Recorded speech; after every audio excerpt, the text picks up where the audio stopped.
Te invitamos a una travesía por mares de conocimiento, montañas de historias y cielos de ideas. Descubramos juntos la magia oculta en cada rincón del papel, viviendo un libro a la vez.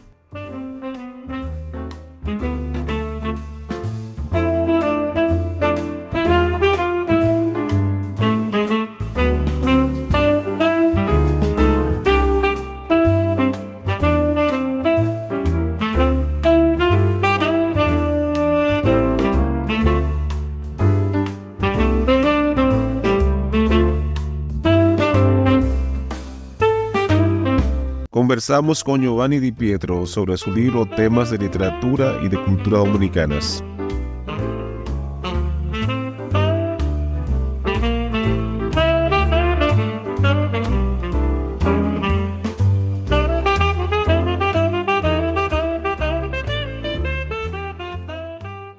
Giovanni Di Pietro es italiano de origen. Realizó sus estudios en Canadá. Fue profesor de literatura italiana en Concordia University y en Queen's University, de literatura inglesa y norteamericana en la Universidad Autónoma de Santo Domingo y en la Universidad Nacional Pedro Enrique Sureñas, y de humanidades e italiano en la Universidad de Puerto Rico en Carolina. Entre sus libros de crítica se encuentran 15 estudios de novelística dominicana, intervenciones críticas entre los nuevos, reconocimientos literarios, otras lecturas, las mejores novelas dominicanas, Joaquín Balaguer, Sin elogios ni condena, Bosch pedagógico, Bestiario dominicano, 10 lecturas de novelas dominicanas, más lecturas de novelas dominicanas y lecturas ocasionales. Entre los poemarios publicados se cuentan Poemas oníricos y más, El libro del unicornio, Cánticos del amor y del tiempo, Diálogos con mi alma, Antología poética 1998-2005, Parodias clásicas, Dante Infierno, Por el camino de la desesperanza, Parodias clásicas, Virgilio Eneida, Parodias clásicas, Homero Ilíada, Tempus Volat y Destellos de una luz muy lejana. Cuenta con 2 novelas, Notas desde el Imperio y Crónicas de Quintiliano.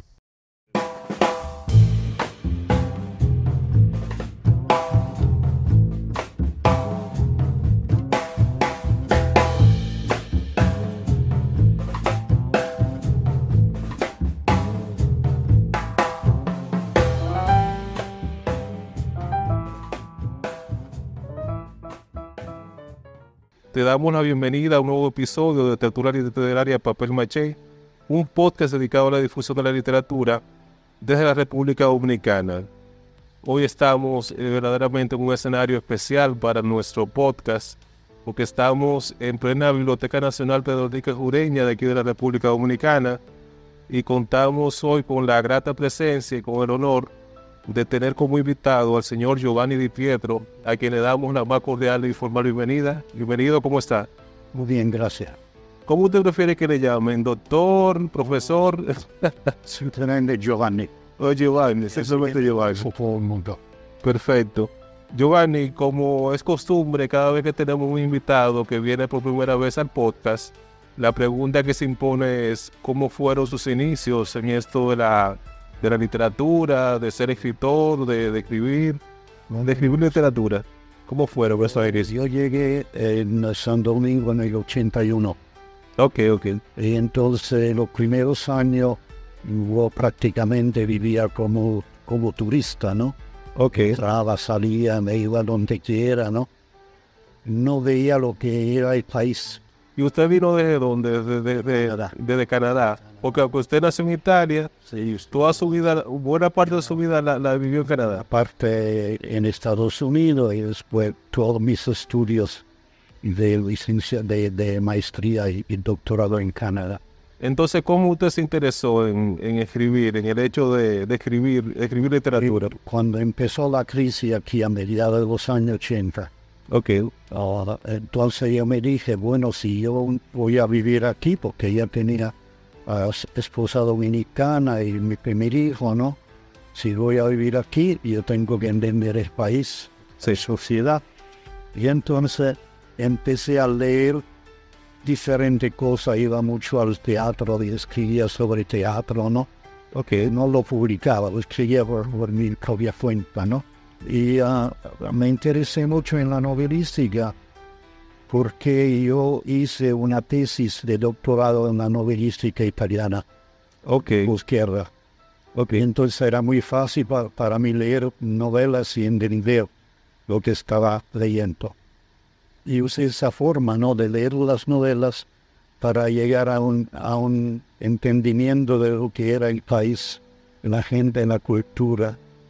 Y en cierto periodo me encontré con mi amigo Manuel Núñez y hablábamos, dábamos clases juntos, ¿no? Y entonces hablábamos de varias cosas. Después me presentó a Diógenes Céspedes, que tenía la revista Cuaderno de Poética, y Diógenes me abrió la puerta de su revista. Primero yo hice algunos ensayos sobre literatura italiana y después él me sugirió el tema, ¿no?, de literatura dominicana, en la novelística de la Guerra de Abril. Ahí yo arranqué leyendo. Ahora nunca escribí el ensayo que él quería, ¿no?, sino que diferente novela. A mí me gusta analizar las novelas a fondo, ¿no? Los personajes, la trama, qué significa el libro. Aunque en el libro del que estamos hablando, usted no se define como crítico, no se autodefine como crítico. No, es que yo uso esa palabra por necesidad, porque todo el mundo dice que Di Pietro es crítico. Sí. ¿Ah? Y lo dice de cierta forma negativa, ¿no? O sea, con cierto sin odio, ¿no? Sí. Entonces yo digo, no, desde el principio, como ya expliqué, yo quería entender el país, la cultura, la gente. Entonces, y yo me refiero a la cosa que yo escribo, especialmente sobre la novelística como lectura. Si yo hago una lectura de la novela, y entonces voy analizando, no hablo del lenguaje mucho, no hablo de la tendencia porque no me interesa. A mí me interesa saber qué me está diciendo la novela y por qué se escribió la novela, cuál es el mensaje. Sí, porque hay varios métodos de análisis, ¿verdad?, literarios. En el caso suyo, ¿cuál es el que más aplica usted en la práctica? Bueno, yo en los años 60 estaba muy de moda en Estados Unidos un crítico que se llama Leslie Fiedler, y él hacía lo que se llamaba en ese tiempo la crítica ecléctica. O sea, que uno cogía de varios métodos y trataba de aplicar todos esos métodos a la lectura que estaba haciendo y llegar a una visión más amplia del texto. Entonces, en cierto sentido, eso es lo que yo hago.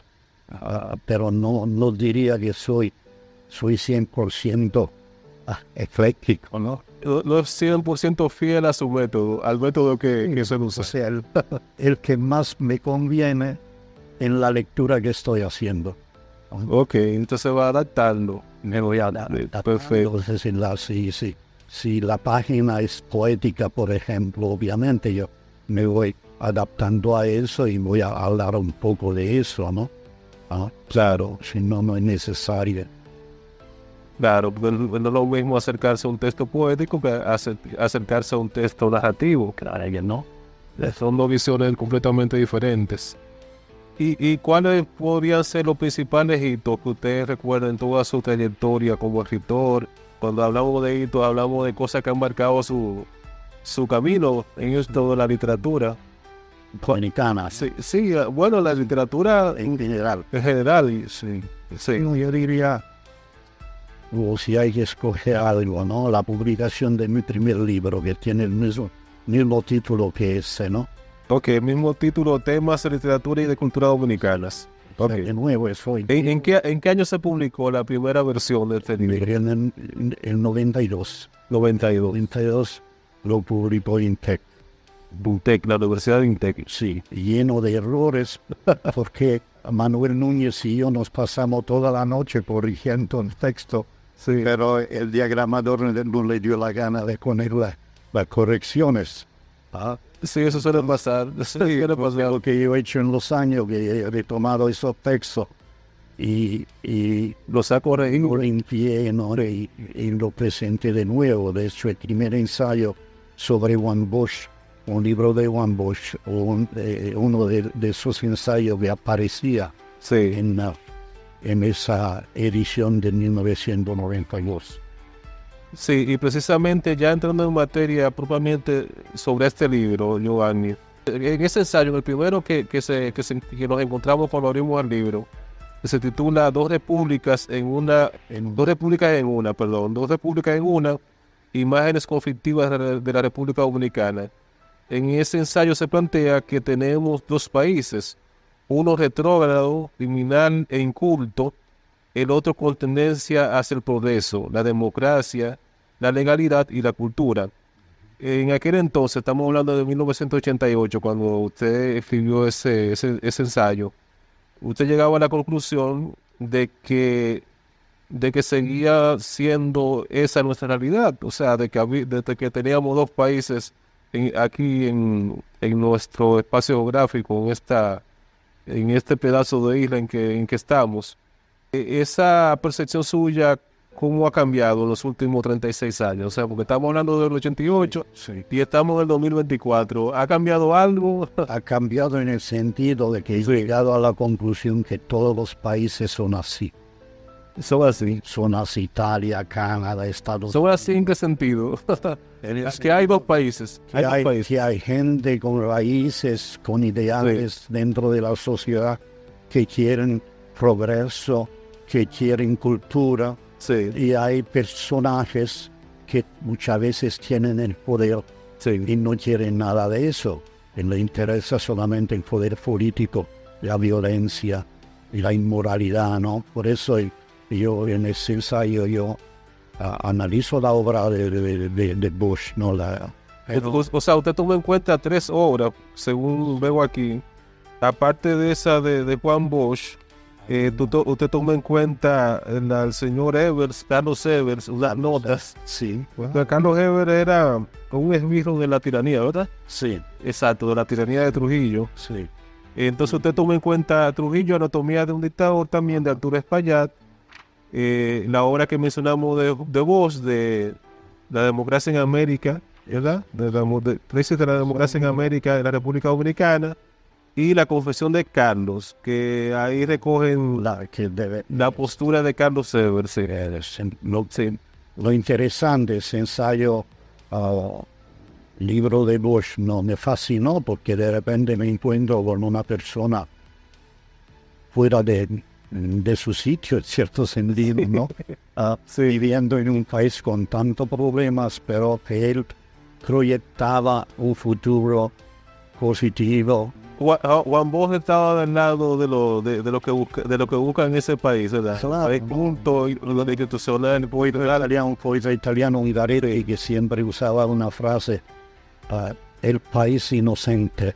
Sí. O sea, donde no ocurren toda la tragedia que ocurren en todos los países, ¿no? Pues Bosch tenía esa visión, ¿no? Después leí el de Everest, lo leí el original en francés, y el de Espaillat, navajita, como lo llamaban, ¿no? Sí. Entonces, Navajita era otro esbirro también, ¿verdad? Navajita, ¿o no? Bueno, era general, ¿no? Sí. O sea, del CIM. Era militar. Sí, del CIM.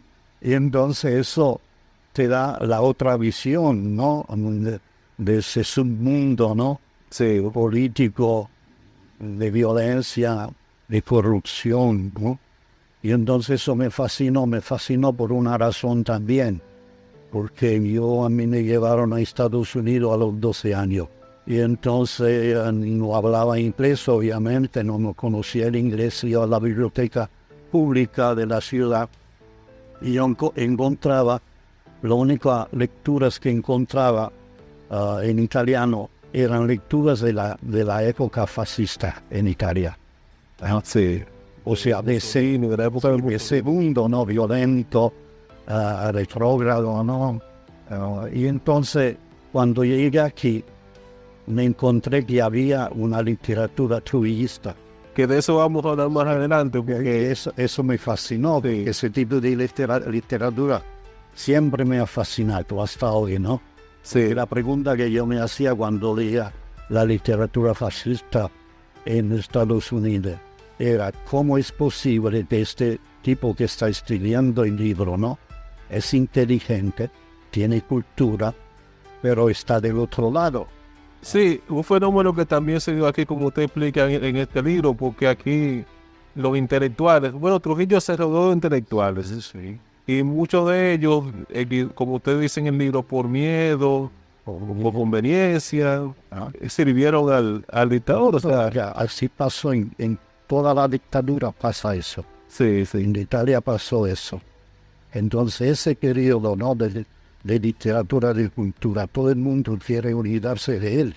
sí, sí, sí, En sí. Italia, por ejemplo, en Italia tú no puedes tocar ese periodo de 22 años de cultura en el periodo fascista. Como que ha tratado de borrarlo. Claro, lo quieren borrar, ¿no? Por razones políticas, y tú tratas de entrar en ese y analizar las obras y decir, bueno, pero vamos a ver por qué se escribía de esta forma, porque esta gente creía en estas cosas, ¿no? Sí. Y si esta literatura tiene cierto valor. Entonces, esas preguntas son importantísimas. Y yo cuando me encontré de repente con esa literatura truillista, me sentí muy contento porque yo ya tenía el equivalente, claro, de lo que yo adolescente leía, ¿no? En Estados Unidos. Yo me leí 22 tomos de los discursos parlamentarios de Mussolini. Eso significa que me inmunizó contra la ideología marxista. Y aquí, curiosamente, Giovanni, que vi un reportaje recientemente, que creo que se lo compartió a usted por WhatsApp, un reportaje de un canal de YouTube de aquí del país, que sobre el Archivo de la Nación. Que curiosamente, Trujillo fue el que propulsó que se hiciera un Archivo de la Nación aquí en el país. Sí. Entonces, todo lo que pasó en la dictadura está registrado. Sí. Todo lo que hizo Trujillo como gobernante, todas las obras que se escribieron sobre la dictadura, sobre ese periodo, vamos a decir, de la historia, todo está registrado, todo está registrado. Es un periodo histórico, entonces tiene cosas que valen la pena y cosas que no valen la pena. Obviamente la violencia no vale la pena, ¿no? Sí. Lo mismo en Italia. Ahora, una novela dominicana como Caunex, de Sanz Lajara. Esa es una novela estupenda, bien escrita. Cuando yo la encontré, me quedé fascinado, pero nadie la conocía. Porque Sanz Lajara era Embajador Exacto. trujillista. Era un trujillista, confeso. Entonces tú lees eso y es 100% trujillista la novela, ¿no? Sin embargo, hay otras, como la de González Herrera. Sí, Trementina Clerenca. Ese, yo siempre olvido, ¿no? Pues esa es fascinante, porque si uno la analiza bien, a fondo, como yo he hecho, ¿no? Descubre que él está criticando el régimen, y lo está haciendo de tal forma, ¿no? Para que nadie se dé cuenta. Lo está haciendo de una manera sutil. Él mismo se da cuenta de lo que estaba haciendo. Entonces eso pasa muchas veces, ¿no? En sociedades dictatoriales, que un escritor escribe y cree que está escribiendo propaganda para el régimen, y sin embargo en sus adentros, su parte más noble se rechaza eso, y él de alguna forma trata de meter la cosa que verdaderamente él siente, ¿no? Y eso se dio con varios escritores. Muchos de esos escritores trujillistas que nadie quiere leer y todo el mundo dice, yo no lo leo porque fue trujillista.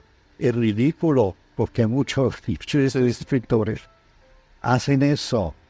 Exacto, o sea que no se puede tener un prejuicio al momento de uno tomar un libro. La novela Over, de María Evaristo. Todo el mundo me decía, no, esa, y todo el mundo escribe, es una novela, la novela de la caña, ¿no? Sí. Una novela social. Pero yo no la leí así, porque el personaje central, principal de la novela, es un intelectual. Entonces el libro no trata de la sociedad, no trata de la caña, de los problemas de la gente que corta caña. El libro está hablando de Marrero Aristí, que era truillista, pero que tenía problemas por ser inteligente. Claro, un intelectual de fuste, ¿no? Sí. Tenía problemas y entonces eso se refleja en la novela. Y él está hablando ahí del problema del intelectual ante el poder político tiránico. Es tan obvio que yo no sé por qué nadie lo quiere entender. Yo recuerdo incluso, Giovanni, que yo usé parte de un escrito suyo sobre The Over, sobre esa novela de Marrero Aristí, para un episodio de este podcast. O sea que lo pueden buscar los oyentes, que recuerdo que lo cité a usted. Quizá Giovanni Di Pietro no lo quiera decir, pero de alguna manera es un referente cuando uno se interesa por la literatura dominicana, tanto para nosotros los dominicanos como para los extranjeros. Sí. O sea que entendemos que hay que aprovechar toda esa dedicación que Giovanni ha puesto para estudiar otra literatura, Sí. y Que se dice, y darla a conocer, ¿verdad? se dicen muchas cosas malas de mí, pero También. yo entiendo que una huellita, ¿no?, la he dejado en la literatura dominicana, que si uno, por ejemplo, quiere estudiar la novelística, pues ahí tiene muchísimo libro mío que como mínimo analizan las novelas. Sí, porque hay que decirle, Giovanni, antes de que se nos olvide, que este libro del que estamos hablando en este episodio del podcast forma parte de una colección de 9 volúmenes, ¿verdad? Con la que se llama La ensayística de Giovanni Di Pietro, publicada por Santuario y por Editorial Unicornio, me parece. Editada por Sí. Carlos Arda. Ardavín Trabanco, que ya tuvimos el placer de entrevistarlo para el podcast. Sí. Claro, como yo, muy interesado en la literatura dominicana, he Sí. escrito mucho sobre literatura dominicana. Entonces, vamos a retomar el tema de Trujillo y la trujillismo más adelante, pero antes de eso, quería preguntarle, o mejor dicho, quiero preguntarle, en este libro usted analiza varios trabajos del recientemente fallecido, falleció ayer, estamos grabando esto el 17 de octubre, Federico Enrique Gratero falleció el día anterior, el 16 de octubre. En este libro precisamente usted analiza como 4 o 5 trabajos de él, y usted elogia su capacidad para escribir ensayos, y realmente era así, era un tremendo ensayista, don Federico. Entonces, a raíz de esa lectura, de ese estudio que usted hizo de esos trabajos de don Federico, usted señala que él era una persona que tenía una visión optimista de la República Dominicana como país. Que esa visión optimista se contraponía con la visión del llamado pesimismo dominicano, Claro. que ha sido muy común entre nuestros intelectuales. O sea, históricamente ha habido una corriente dentro de los intelectuales dominicanos que se ha denominado así, pesimismo dominicano, de que aquí nada sirve, de que esto no vale la pena, de que esto hay que dejarlo, que esto hay que cerrarlo. Sí. Entonces, la pregunta mía viene por ahí. ¿Cuáles eran los argumentos que utilizaba don Federico para justificar esa visión optimista que él tenía? Lo que ocurre, eso, ¿no?, del dominicano que siempre se queja de su país. Sí. Yo lo notaba mucho en mis clases en la UAS. Todo el mundo quejándose. Y yo me dediqué a dar un tipo de clase que le enseñaba a estos muchachos que venían de los barrios pobres, ¿no?, que aquí hay cosas que sirven. La literatura dominicana tiene cosas muy buenas, a la par con cualquier otra literatura, Sí. pero que son los mismos dominicanos. Que nos acabamos entre nosotros. Sí. Entonces yo no entendía eso. Don Federico fue un muy buen amigo mío, ¿no? Cuando yo publiqué el primer libro en el 92, yo me quedé sorprendido. Decía, pero yo propongo algo en este libro, pero nadie se acerca y me dice, ¿no?, estoy de acuerdo, no estoy de acuerdo, vamos a hablar de esto, de otro. Nadie. Sin embargo, don Federico sí. Él una mañana se aparece en casa, ¿no? Toca, yo no estaba dando clase, y mi esposa abre la puerta y se queda ahí, sorprendida que don Federico está ahí, ¿no? Que tenía programa de televisión. Sí, sí, sí. Eso era don Federico, que tenía en todos sus ensayos, ¿no? Él insistía sobre el dominicano y la posibilidad del dominicana de superar su infravaloración. Sí. Es lo que yo también notaba en los muchachos de la universidad. Entonces, ensayo tras ensayo, cuando él trata del racismo dominicano, por ejemplo, bueno, es obvio, ¿no? Y cuando yo llegué aquí, todo el mundo me decía, no, los dominicanos son racistas, pero yo me di cuenta que no es así. Si yo voy a Italia ahora, todo el mundo dice, los italianos son racistas, pero yo sé que no es así.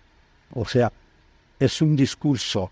Don Federico trató de superar esa ideología ridícula, ¿no? De que tú eres bueno porque eres blanco, por lo otro es malo porque es negro. Sí, el maniqueísmo ese de buenos y malos. Claro. La confrontación. Entonces, en sus ensayos yo aprecio mucho, ¿no? Es un gran ensayista. Y yo creo que aprendí de él también, porque yo me leía los ensayos de don Federico. Sí. La única vez que diferimos en algo fue cuando don Federico publicó su novela. Ah, porque usted insistía en el libro. Exacto, usted en el libro insistía que siendo don Federico tan buen ensayista, como que usted entendía que él debía dedicarse exclusivamente a escribir ensayos, porque era muy bueno. Sí, y escribir una novela, ¿no? Sí. Larguísima, sí, muy complicada. O sea, todas las ideas que él tenía en su cabeza, la echó en la novela cuando había que seleccionar. Entonces yo le hice un ensayito y se molestó, ¿no? Conmigo. Y no quería verme. Después Manolito Mora Serrano, era muy amigo suyo. Logró la reconciliación. Sí, sí, mi hermano dice, vamos, que vamos a tomar un vinito con don Federico, ¿no? Los cuatro, porque estaba Alex también, me parece, ¿no? Casi salimos borrachos y después Manolito se acerca y me dice, ya perdonó. Ya, se limaron las asperezas. Sí, pero don Federico yo lo consideraba un amigo verdadero.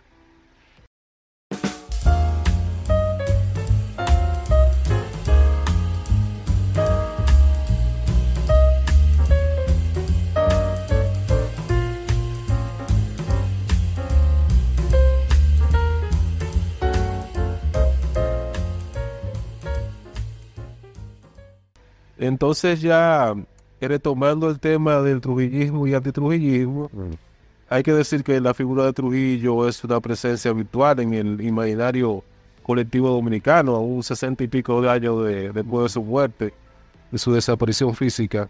Una y otra vez en la literatura dominicana nos encontramos con la figura de Trujillo, desde los intelectuales que estuvieron al servicio del régimen, como hablábamos ahorita, hasta quienes manifiestan cierta nostalgia por el trujillismo. O sea, la pregunta sería, ¿queda algo por decir sobre la era de Trujillo?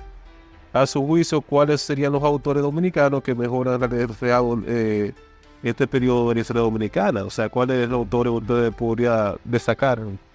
Bueno, no se puede hablar de nostalgia. Los trujillistas de ahora, que vivieron la era, ¿no? Ya están viejos. O muertos, ¿no? Sí. Entonces yo he escrito sobre algunos de ellos que estaban ya viejos, escribieron su memoria, ¿no? Y la gente atacando, pero no, el nostálgico de la era. No es así. Sí. Son nostálgicos del orden, sí, de la limpieza, de la seguridad pública. Seguridad, que es otra cosa, sí. Que tú tienes que apreciarlo eso, ¿no? Sí. La desgracia fue que ese tipo de ventajas te la dio un dictador terrible, ¿no? Claro. Pero lo mismo pasó en Italia, lo mismo pasó en Alemania. Sí. Alemania era un gran país con Hitler. Entonces, ¿por qué rechazar esa parte buena del dictador, Sí. no verla por lo que era. En Italia, uno puede decir, hay mucha nostalgia. Ahí salen libros más libros acerca de la era de Mussolini. ¿Por qué?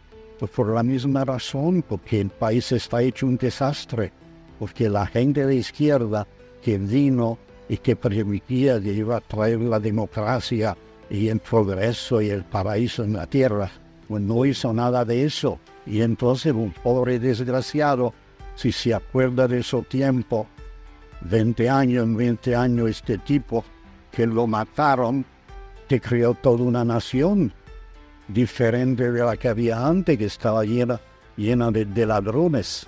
Sí, en el caso de aquí de Trujillo, lo que se dice es que Trujillo llega en el 1930, cuando República Dominicana era un país que no tenía instituciones, que a lo que había eran un grupo de caudillos regionales, había muchísima inestabilidad política. O sea, antes de ese tiempo, los presidentes se sucedían, no podía, o sea, no había un orden, no había un estado como lo que se podría entender un estado, nación, un estado. La institución del estado todavía como que no se había conformado, y Trujillo logra crear, por ejemplo, la moneda nacional, el peso dominicano, el Banco Central. Son cosas que hay que reconocer que sí. Reconocerlo, ¿verdad? Él, ¿por qué hizo eso? Sí, Lo hizo porque quería el poder personal, ¿no? exacto. Todos los políticos quieren eso, Sí, pero al mismo tiempo él le dio la posibilidad al país de llegar a cierto desarrollo. Entonces yo lo que yo estoy diciendo, que no estoy defendiendo a Trujillo por el ladrón, el asesino que era, estoy defendiendo él por la cosa buena que hizo, como defiendo en Italia o Alemania, la cosa buena que se hicieron en los años 20, 30. tener una visión más objetiva y sopesada. Realista, objetiva, realista, ¿no? Sí, Con más dignidad, ¿no? O sea, mucha de esa gente que trabajó en el gobierno de Trujillo, ¿no? Bueno, ¿qué tú haces? Tú tienes que vivir, tú tienes una familia. exacto. Sí, hay que ponerse en los zapatos de esa persona. Claro, ¿no? En ese tiempo. Claro. O sea, y es lo que se dice también de que no podemos juzgar el pasado con los estándares del presente tampoco, ¿no? O sea, hay que ubicarse en esas circunstancias. Claro, entonces uno tiene que entender ese periodo histórico por lo que es un periodo histórico en el cual sucedieron ciertas cosas buenas y malas, como en todos los periodos históricos.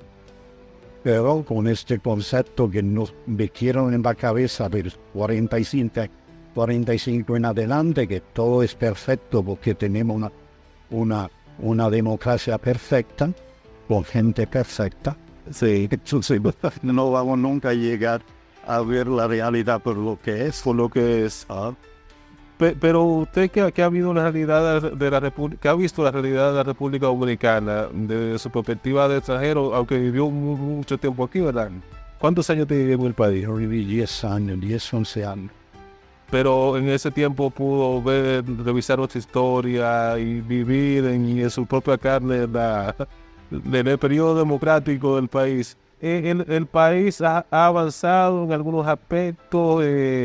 ¿Cómo usted proyecta el país hacia el futuro? ¿Usted lo ve con optimismo o se inscribe dentro de lo que siempre ven con la cosa con cierto pesimismo y cierto... Cuando el país avanza muchísimo en los años 80, ¿no? Sí, En términos de democracia, lo que llaman en democracia, ¿no? Las libertades, ¿no? La posibilidad de moverse, de pensar, de escribir. Ya con los años 90, el país refleja lo que son los antivalores de las sociedades fuera, ¿no?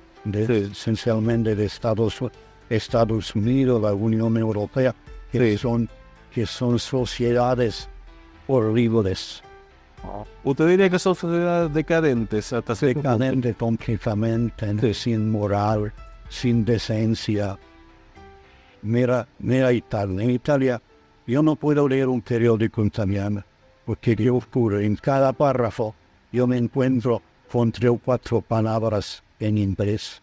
O sea que de alguna manera la cultura se está perdiendo, nuestra cultura. Es una cosa muy vieja, ¿no? Sí. Hasta la Iglesia Católica en el siglo XIX, a principios del siglo XIX, hablaba del americanismo, ¿no? De evitar el modernismo, que era otra palabra por el americanismo. ¿Ah? Bueno, con la Segunda Guerra Mundial, una vez los supuestos aliados ganaron, Sí. se impuso ese tipo de cultura, ¿no? Sí, es lo que se llama el poder blando, ¿verdad? En geopolítica. O sea, Estados Unidos ejerce a través de su cultura lo que se llama un poder blando. Sí. O sea, vemos las películas norteamericanas, vemos la televisión norteamericana, vemos los deportes norteamericanos. Sí, uno va absorbiendo, todo eso. Sí. Indirectamente lo va absorbiendo, lo hace suyo. Y tenemos el desastre que hay ahora. O sea, ¿cómo tú puedes vivir en una sociedad en que uno no sabe si es hombre o mujer? En Canadá, si tú tienes un hijo pequeño, ¿no? 7, 8 años, y viene a casa y te dice, mira papá, yo no soy un hombre, yo soy una me mujer. identifico como una mujer. Yo quiero una operación. Entonces, ¿qué ocurre? Si el papá dice que no, el gobierno interviene, te quita el hijo, le hace la operación, le daña su vida por completo, y tú no puedes hacer nada, porque si te tratas de meterte en eso, terminas en prisión. Exacto, o sea, que son cosas que, o sea, realmente indican que una sociedad va en franco de deterioro. Hasta el término machista, ¿no? Sí. Hay que revisarlo. Mi amigo Fornerín viene a casa. Mi gran Fornerín, sí. Viene a casa, nos toman una botella de vino, yo preparo unos espaguetis, hablamos de muchas cosas. Yo decía, mira, a Miguel Ángel, es que el machismo hay que revisarlo, ¿no? Tenía cosas buenas. Porque lo que sucede es que si uno analiza la evolución del ser humano, nosotros evolucionamos los hombres y las mujeres de cierta manera para cumplir ciertos roles, y eso tiene que ver hasta con la biología. Claro, si hay una minoría pequeña, bueno, que siga su camino. Sí. Pero bueno, no use la fuerza del Estado para imponer eso, ¿verdad? Exacto. Que se está haciendo. Claro. Se hace eso porque dice, no, es la democracia. Estamos en democracia. Sí, o sea, bajo el pretexto de la democracia se justifica lo injustificable, ¿no? Pero claro, los crímenes y todo. Sí, exactamente. Como la Revolución Francesa, que el amigo Pereira lo cita en su libro, que la Revolución Francesa defendía la libertad del ser humano, ¿verdad? Pero inventó la guillotina. Sí, eficiencia, ¿no? Y una de las condenadas, no recuerdo quién, decía tantas cosas horribles que se han hecho en nombre de la libertad.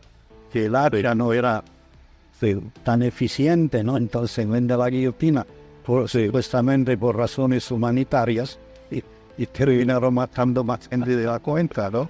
Sí, son esa paradoja que se... Sí, entonces todo lo que se hace hoy en día es por razones humanitarias. Exacto. Equidad, ¿no? Capa nueva, equidad. Pero hay cosas terribles que se hacen con esa palabra. Con esa palabra se justifica lo que no puede ser justificado. Claro.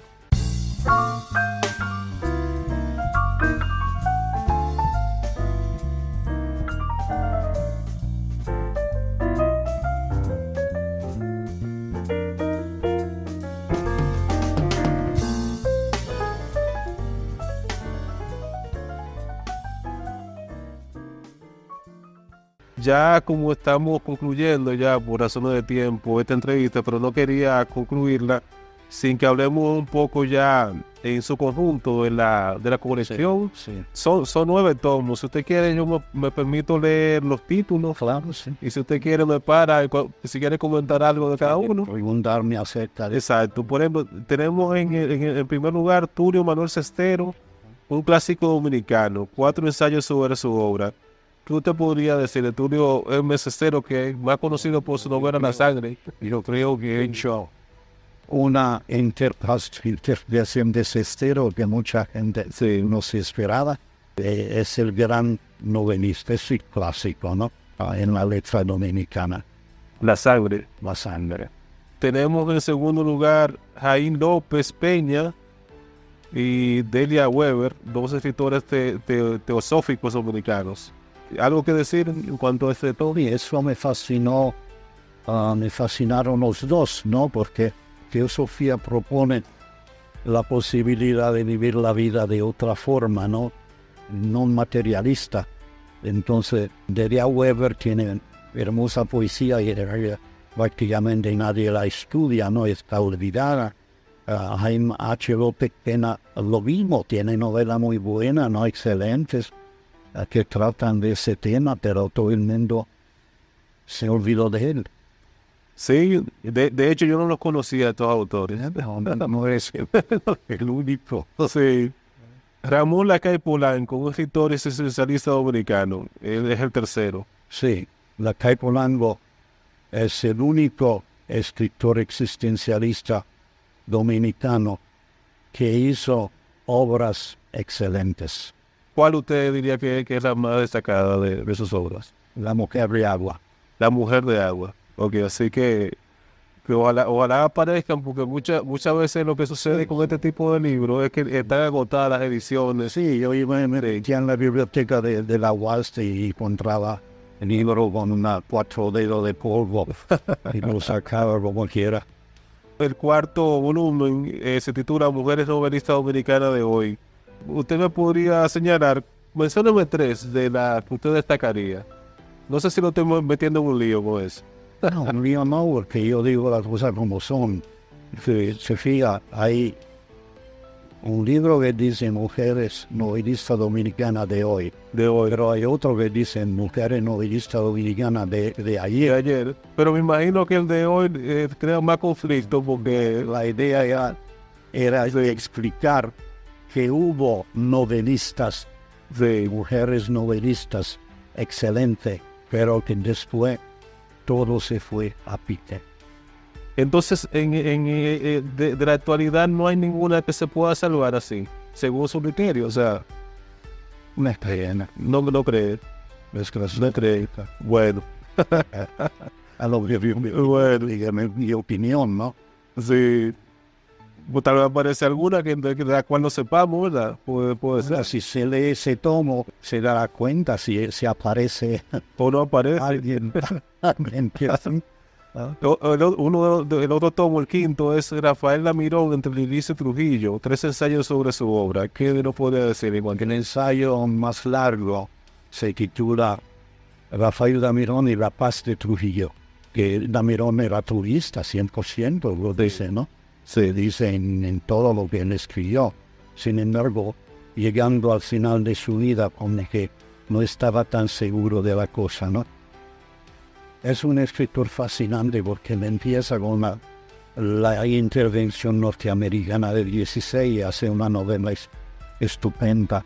Es un escritor de talla romántica, ¿no? O sea, él no puede pedirle mucho, ¿no? Pero tiene ideas. Era un intelectual con ideas y esas ideas terminan en sus novelas. Tenemos en el sexto, bueno, ya hablamos de ese, Mujeres Novelistas Dominicanas de ayer, pero aquí usted sí menciona varias. Sí, ahí sí. Todas las que están ahí son buenas. Amelia Frascasi, Abigail Mejía, Melba Marrero de Nuné, Carmen Natalia, Virginia de Peña de Bordas y Ludín Lugo. Sí. O sea, que vale la pena. La recomiendo. La recomiendo a todas. Sí. Perfecto. O sea, que el que quiera conocer de la literatura y después se va al otro tomo y se da la diferencia. El séptimo trujillismo y antitrujillismo en la novela dominicana. Aquí usted menciona a Carlos Federico Pérez, J.M. Sanz Lajara, Julio González Herrera y Ramón Marrero Ariste. Todo recomendado, ¿verdad? Sí. Súper recomendado. Claro, el primero fue ampliamente olvidado. Era profesor de la de la Sí. muy buen novelista. Carlos Federico Pérez. Una pregunta que se me ocurre ahora, que se la hice a nuestro amigo Fornerín. ¿Cuál usted considera que es la mejor novela sobre la era dominicana, escrita por un dominicano? Bueno, depende desde qué ángulo uno quiere tomarla, ¿no? O sea, si uno quiere entender por qué se pensaba y se actuaba de una manera durante el turismo, entonces yo recomiendo que lea Kaunex, que se olvide de que el tipo era embajador y turista y que lea Kaunex. O sea, que se quite esos prejuicios Y que la lea ¿no? como novela. Como una novela. Sí. Entonces, en el octavo tenemos ensayos de poesía y de teatro dominicanos. ¿Qué podemos destacar ahí? Bueno, la poesía siempre se ha dicho que es un género en el que la República Dominicana se destaca, ¿verdad? Sí, la poesía y el cuento. Y el cuento. Sí, el cuento. Es teatro bastante, ¿no? Sí. El problema con la literatura dominicana está en la novelística. Que precisamente cuando yo le pregunté a Fornerín sobre la principal novela sobre Trujillo y la era de Trujillo, me dijo, La fiesta del chivo de Vargas Llosa. No, yo escribí sobre esa porque todo el mundo me preguntaba, ¿no? Que Vargas Llosa por fin, pues, esa yo la definí un melodrama, lo que quiere decir que no sirve para nada. ¿Ah? Pero ya que Vargas Llosa, y obviamente aquí todo el mundo estaba encantado. Vargas Llosa, el premio Nobel y todo eso, pues yo no le hice caso a nada de eso. Y escribí lo que yo pensaba, porque yo la leía y decía, bueno, pero Marcio, Uña y Carne, de Marcio Barros que Mayores. trata de ese periodo, de la misma forma, es 100 mil veces mejor que La fiesta del chino. Bueno, pues vamos a tener que analizar Unicarne. Yo he analizado en el podcast varios libros de Don Marcio, pero todavía hay mucho que analizar de él. No más escribió muchísimo. Sí, Cosa excelente de Don Marcio son las primeras, sí. la novela bíblica. Ah, sí, que fue uno de los primeros dominicanos que se atrevió a escribir como eso. Sí. ¿Verdad? El buen ladrón fue que cuando usted habla de novela, o hay otra novela, Tiene buena sobre la novela bíblica. sí, yo lo tengo, en su libro, yo lo tengo. Sí. Sí, Ramón Emilio Reyes, sí, el novelista, ¿no? Él se descuidaba, ¿no? Pero en ese periodo, yo digo, ese periodo de la novela bíblica, ese periodo de oro de la novelística dominicana. Después todo el mundo se metió en la cabeza que había que escribir novelas experimentales sí. y ahí se dañó todo. Pero yo dos. ¿Y ese periodo cuánto duró? Ese periodo de Muy poco. muy poco, fue muy efímero. Poco, ¿verdad? Porque mataron de 1 año, 2 años antes de matar Trujillo, a 1 año, 2 años después. Sí, porque el buen ladrón creo que es del 60, ¿verdad? De Marcio, sí. Sí, O sea, que ladrón, por ahí. El buen ladrón. ladrón es tremenda novela. Sí, ya pasó por el podcast, yo la analicé. La analizamos aquí. Pues bien, Giovanni, ya creo que cumplimos con la misión de hablar de este tomo. Precisamente del que estamos hablando es el último de la colección. El último. Porque yo me fijé que originalmente eran 8, pero ustedes tuvieron que poner un noveno. Fueron ofreciendo, ¿no? ¿Qué es este? Porque yo me interesé mucho en el teatro, ¿no? Ok. Entonces escribí sobre el teatro yo creo que todavía está en vida, ¿no? Ese los nombres yo me los olvido, ¿no? Pero el teatro de... ¿quién es este? Sí, ¿No? tenemos a Iván García. Iván García, ¿no? Yo hice algo sobre su obra. Tenemos el teatro de Marcio, tiene una obra teatral buena. Sí, Don Marcio de los Preonte, este señor aquí, el que trabajaba en la Secretaría de Cultura. a la antigua. No. Que era Déjame ver amigo, que escribió. Giovanni me está enseñando la portada ¿Quién más? de uno de los libros. Bueno, aquí puedo identificar a don Pedro Mira, a Joaquín Balaguer, a don Marcio, que ya lo mencionamos. don Iván García Guerra, Manuel Mora Serrano, pero ese no sé, no lo recuerdo, pero bueno. Es en la... Para los que estén interesados, nada más tienen que buscar ensayos de poesía y de teatro dominicanos, de Giovanni Di Pietro. Déjame hablar un poquito de Pedro Mir. Claro. Yo escribí un ensayo sobre Pedro Mir cuando todo el mundo odiaba a Pedro Mir. ¿Y por qué todo el mundo lo odiaba? Porque se cayó el muro de Berlín. Ok. Y la utopía marxista desapareció. Sí. Y entonces todo el mundo le daba duro al pobre Pedro Mir, ¿no? Por ser marxista y poeta social y todo eso. Yo hice un ensayo defendiéndolo, diciendo que era un gran poeta. Bueno, en nuestro poeta nacional. La ideología nos contaba. León David es un gran poeta, un gran escritor. Yo, relajando, digo, el León David es un clásico viviente. Es un clásico viviente. Pero aquí nadie lo sabe. Aquí dicen que es un elitista, porque escribe bien. Giovanni, una de las cosas que me motivó a mí crear este podcast es primero por un interés hasta cierto punto egoísta mío, de yo mismo estudiar la literatura de mi país y conocerla. Porque es así, me obliga. Hay cosas estupendas, ¿no? El podcast me obliga a investigar y a descubrir. Estupenda, la obra de Balaguer, hay mucho. Exacto. Bueno, la poesía de Balaguer, yo la he analizado, he dicho lo que era bueno, lo que era malo. Esa poesía. Sí. Pero hay una poesía valiosa de Balaguer, ¿verdad? Claro. Sí. Claro, dentro de su nicho, ¿no? Porque él era un poeta, pero terminó siendo un político. Un político. O sea, que se mató la poesía para ser político, ¿no? Y de Juan Bosch se dice que nosotros quizás perdimos la oportunidad de ganar un Nobel de Literatura, porque Juan Bosch dejó de escribir literatura cuando se metió a la política. Se metió en la política. Es una lástima. Es una lástima. Una lástima. Sí, o sea, ganamos un presidente, pero perdimos un premio Nobel. Sí. Posible fue el premio Nobel, ¿verdad? Oso, ¿eh? Pues nada. Por eso se hizo tanta cosa de... se alaba tanto a Vargas Llosa por un premio Nobel. Entonces, tú alabas a Vargas Llosa porque escribió una novela acerca de Trujillo. Y lo considera un escritor dominicano porque le dieron la ciudadanía dominicana. Exacto. Y fíjate, ¿ya? Se resolvió el problema. Bueno, ha sido un placer, la verdad, Giovanni, conversar con usted. Casi estamos llegando a la hora. Queremos leer un poema. Sí, vamos a concluir precisamente este episodio con uno de los poemas de nuestro invitado, de Giovanni Di Pietro, que aparte de ser un gran ensayista y tener 2 novelas publicadas, también ha escrito poesía, ¿verdad? Sí, 29 poemarios. Sí. Voy por el 30. Ok, o sea que no es paja de coco, como se dice. No, nadie me considera. Pero entonces, ¿qué usted nos va a compartir? ¿Qué poema nos va a...? El último, que tiene solamente 3 versos. Ah, perfecto. Entonces vamos antes de leer el poema, Giovanni, ¿dónde los oyentes pueden adquirir los tomos de la colección ensayística? Todos los libros míos, yo los saco en conjunto. Con Santuario. Con Santuario.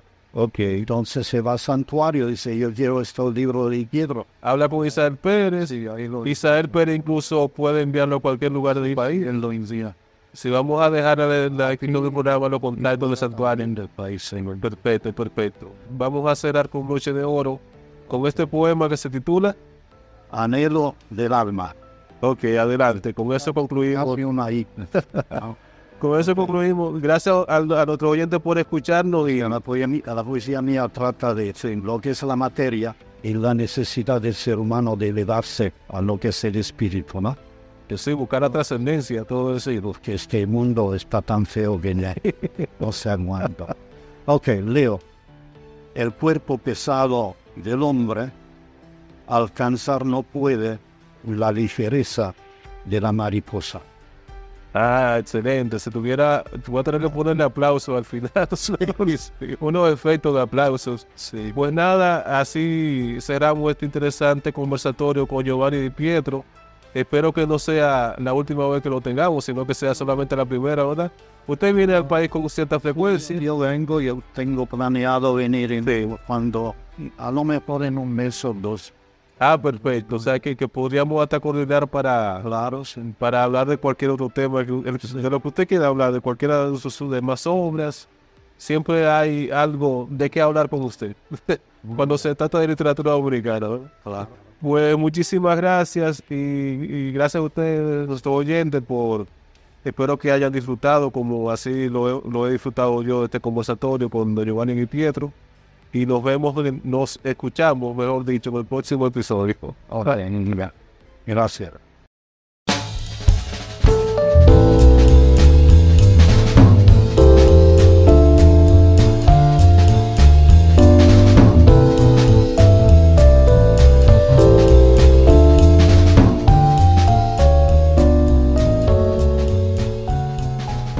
Si te gustó este episodio, no olvides suscribirte si no lo has hecho, para que no te pierdas ni una página de esta aventura literaria. Y si además nos regalas un me gusta, compartes con tus amigos y dejas un comentario, estarás ayudando a que esta comunidad lectora siga creciendo. Suscríbete, comenta y comparte. Hagamos de cada episodio una tertulia más grande y más rica en historias.